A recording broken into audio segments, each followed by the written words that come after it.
আপনাদের বিষয়। আমি আপনাদেরকে একবারের জন্য বলবো না যে আপনারা রাস্তা থেকে উঠে যান। আপনাদের প্রতি আমাদের পূর্ণ আস্থা, পূর্ণ সমর্থন। আপনারা যখন যমুনাতে গিয়েছেন, আমি আপনাদেরকে যে কথা দিয়েছি, আমি শতভাগ না রাখতে পারলেও আমি তড়িৎ গতিতে সেগুলো ব্যবস্থা নিয়েছি। আপনাদের কিন্তু এখন কিন্তু গ্যাজেট হচ্ছে এবং এককালীন বিভিন্ন ABC ক্যাটাগরি টাকা দেওয়ার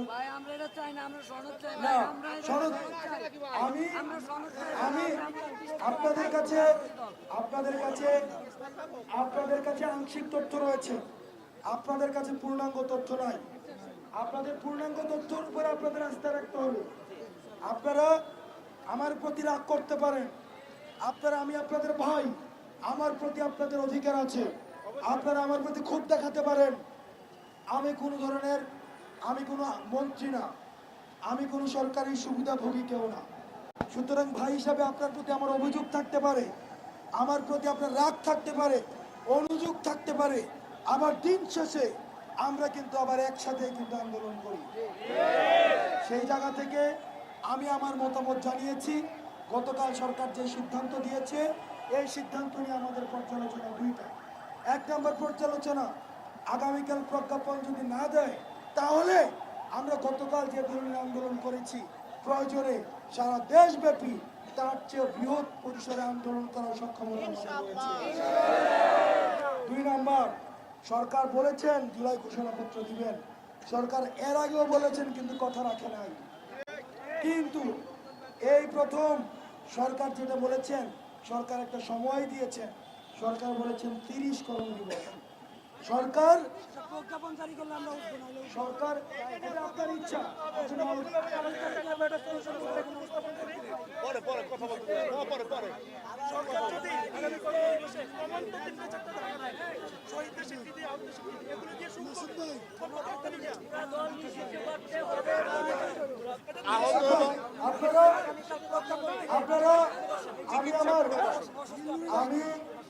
আমি আমার কথা শোনেন।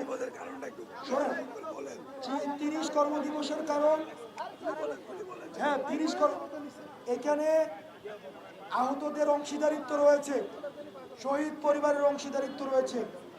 এখানে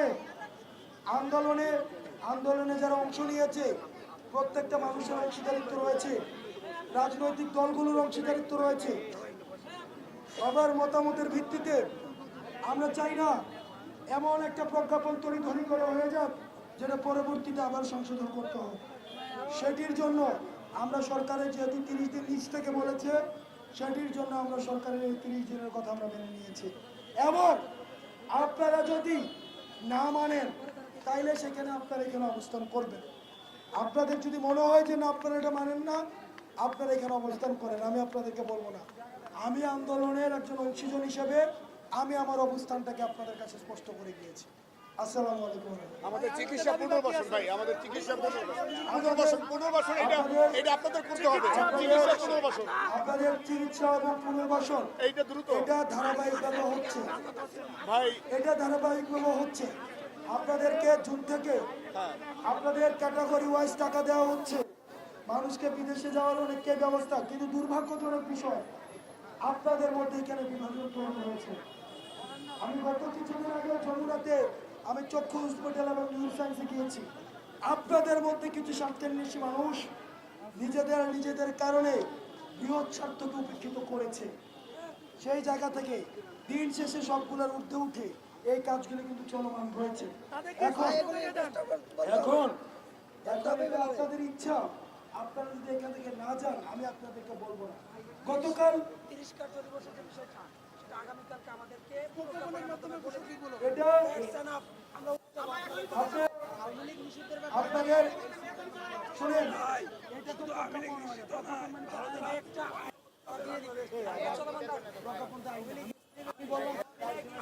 আমাদের আস্থা দিচ্ছেন যে আমরা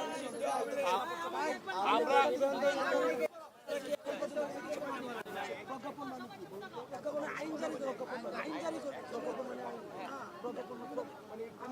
প্রজ্ঞাপনের মধ্যে যে বিষয় নোটিফিকেশন মানে হচ্ছে সিদ্ধান্ত দিবে, সেটা হচ্ছে সরকারি ভাবে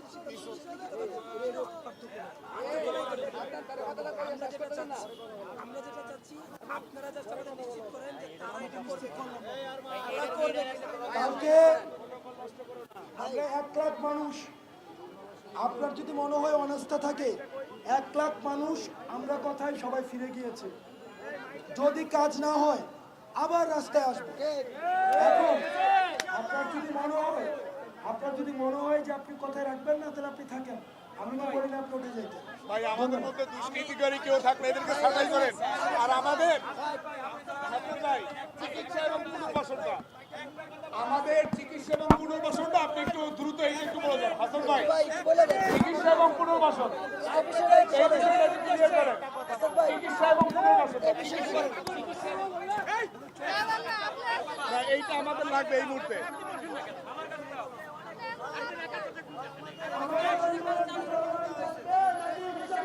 থাকবে থাকবে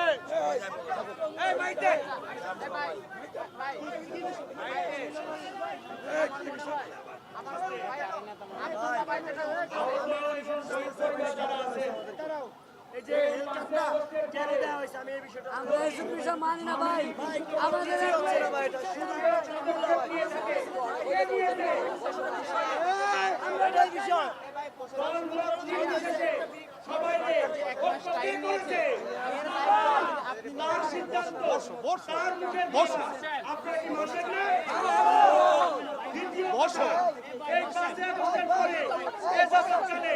যে সরকারি যে কথাই বলুক না কেন, আমাদের কথা কে বলেছে?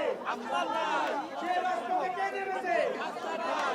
আমাদের কথা, আমাদের কথা যদি বোঝে, এই লড়াই করতে এই আপনারা জুলাই বলেছে।